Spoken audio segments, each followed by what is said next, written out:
The Game of Life and How to Play It by Florence Scovel Shinn. Chapter 1. The Game. Most people consider life a battle, but it is not a battle, it is a game. It is a game, however, which cannot be played successfully without the knowledge of spiritual law. And the Old and the New Testaments give the rules of the game with wonderful clearness. Jesus Christ taught that it was a great game of giving and receiving. Whatsoever a man soweth, that shall he also reap. This means that whatever man sends out in word or deed will return to him. What he gives, he will receive. If he gives hate, he will receive hate. If he gives love, he will receive love. If he gives criticism, he will receive criticism. If he lies, he will be lied to. If he cheats, he will be cheated. We are taught also that the imaging faculty plays a leading part in the game of life. Keep thy heart, or imagination, with all diligence, for out of it are the issues of life. Proverbs 4:23. This means that what man images sooner or later externalizes in his affairs. I know of a man who feared a certain disease. It was a very rare disease and difficult to get, but he pictured it continually and read about it until it manifested in his body, and he died, the victim of distorted imagination. So we see, to play successfully the game of life, we must train the imaging faculty. A person with an imaging faculty trained to image only good brings into his life every righteous desire of his heart. Health, wealth, love, friends, perfect self-expression, his highest ideals. The imagination has been called the scissors of the mind, and it is ever cutting, day by day, the pictures man sees there, and sooner or later he meets his own creations in his outer world. To train the imagination successfully, man must understand the workings of his mind. The Greeks said, "Know thyself." There are three departments of the mind: the subconscious, conscious, and superconscious. The subconscious is simply power without direction. It is like steam or electricity, and it does what it is directed to. It has no power of induction. Whatever man feels deeply or images clearly is impressed upon the subconscious mind and carried out in minutest detail. For example, a woman I know, when a child, always made believe she was a widow. She dressed up in black clothes and wore a long black veil, and people thought she was very clever and amusing. She grew up and married a man with whom she was deeply in love. In a short time he died, and she wore black and a sweeping veil for many years. The picture of herself as a widow was so impressed upon the subconscious mind, and in due time worked itself out regardless of the havoc created. The conscious mind has been called mortal or carnal mind. It is the human mind and sees life as it appears to be.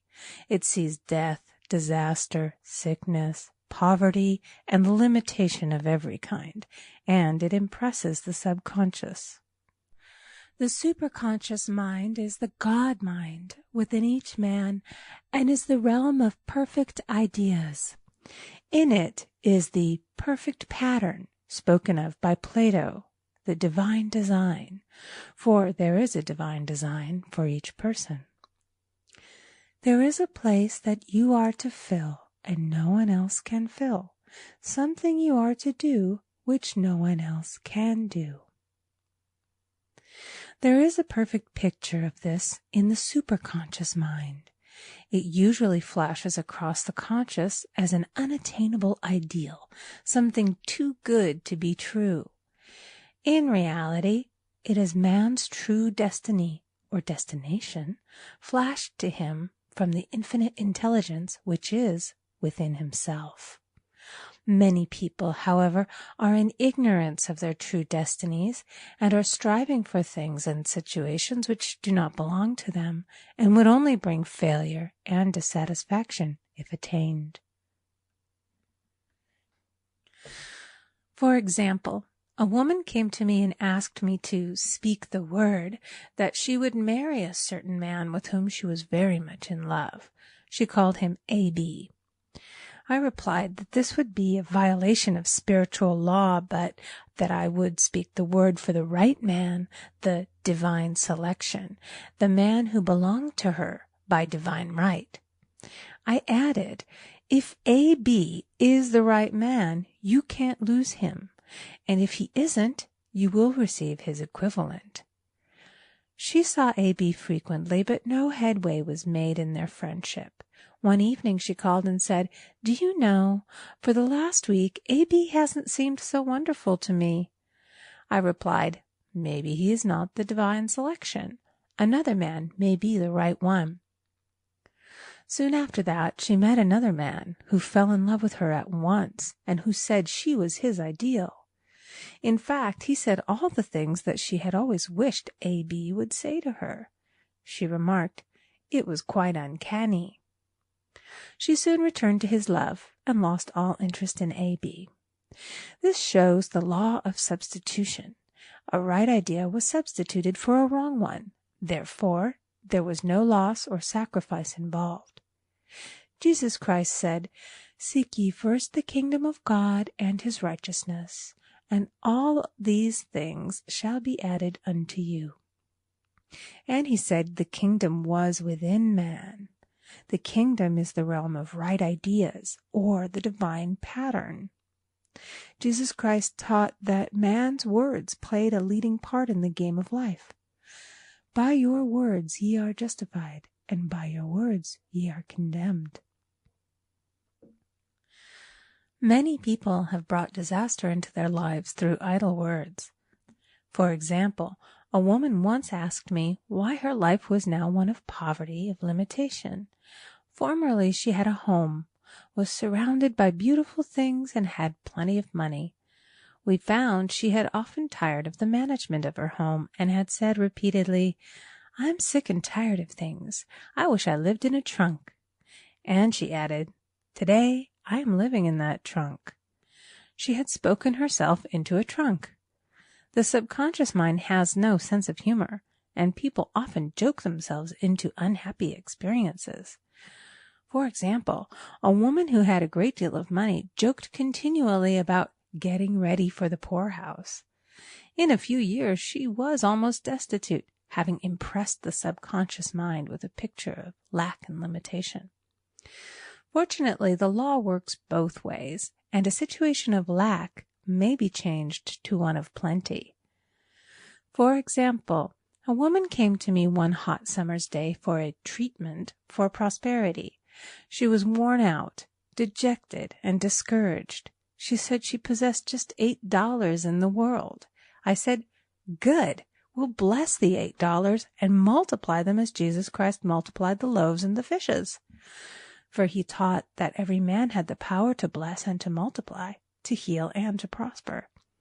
She said, "What shall I do next?" I replied, "Follow intuition. Have you a hunch to do anything or to go anywhere?" Intuition means intuition, or to be taught from within. It is man's unerring guide, and I will deal more fully with its laws in a following chapter. The woman replied, "I don't know. I seem to have a hunch to go home. I've just enough money for car fare." Her home was in a distant city and was one of lack and limitation, and the reasoning mind, or intellect, would have said, "Stay in New York and get work and make some money." I replied, "Then go home. Never violate a hunch." I spoke the following words for her. "Infinite Spirit, open the way for great abundance for she is an irresistible magnet for all that belongs to her by divine right." I told her to repeat it continually also. She left for home immediately, and calling on a woman one day, She linked up with an old friend of her family. Through this friend, she received thousands of dollars in a most miraculous way. She has said to me often, "Tell people about the woman who came to you with $8 and a hunch." There is always plenty on man's pathway, but it can only be brought into manifestation through desire, faith, or the spoken word. Jesus Christ brought out clearly that man must make the first move. Ask, and it shall be given to you. Seek, and ye shall find. Knock, and it shall be opened unto you. Matthew 7:7. In the Scriptures we read, "Concerning the works of my hands, command ye me." Infinite intelligence, God, is ever ready to carry out man's smallest or greatest demands. Every desire, uttered or unexpressed, is a demand. We are often startled by having a wish suddenly fulfilled. For example, one Easter, having seen many beautiful rose trees in the florist's windows, I wished I would receive one, and for an instant saw it mentally being carried in the door. Easter came, and with it a beautiful rose tree. I thanked my friend the following day and told her it was just what I had wanted. She replied, "I didn't send you a rose tree. I sent you lilies." The man had mixed the order and sent me a rose tree simply because I had started the law in action and I had to have a rose tree. Nothing stands between man and his highest ideals and every desire of his heart but doubt and fear. When man can wish without worrying, every desire will be instantly fulfilled. I will explain more fully in a following chapter the scientific reason for this and how fear must be erased from the consciousness. It is man's only enemy. Fear of lack, fear of failure, fear of sickness, fear of loss, and a feeling of insecurity on some plane. Jesus Christ said, "Why are ye fearful, O ye of little faith?" Matthew 8:26. So we can see we must substitute faith for fear is only inverted faith. It is faith in evil instead of good. The object of the game of life is to see clearly one's good and to obliterate all mental pictures of evil. This must be done by impressing the subconscious mind with a realization of good. A very brilliant man who has attained great success told me he had suddenly erased all fear from his consciousness by reading a sign which hung in a room. He saw printed in large letters this statement: "Why worry? It will probably never happen." These words were stamped indelibly upon his subconscious mind, and he now has a firm conviction that only good can come into his life, and therefore only good can manifest.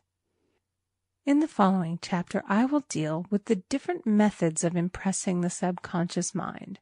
It is man's faithful servant, but one must be careful to give it the right orders. Man has ever a silent listener at his side, his subconscious mind. Every thought, every word is impressed upon it and carried out in amazing detail. It is like a singer making a record on the sensitive disc of the phonographic plate. Every note and tone of the singer's voice is registered. If he coughs or hesitates, it is registered also. So let us break all the old bad records in the subconscious mind, the records of our lives which we do not wish to keep, and make new and beautiful ones. Speak these words aloud with power and conviction. I now smash and demolish by my spoken word every untrue record in my subconscious mind. They shall return to the dust heap of their native nothingness, for they came from my own vain imaginings. I now make my perfect records through the Christ within, the records of health, wealth, love, and perfect self-expression. This is the square of life, the game completed. In the following chapters, I will show how man can change his conditions by changing his words. Any man who does not know the power of the word is behind the times. Death and life are in the power of the tongue. End of chapter 1.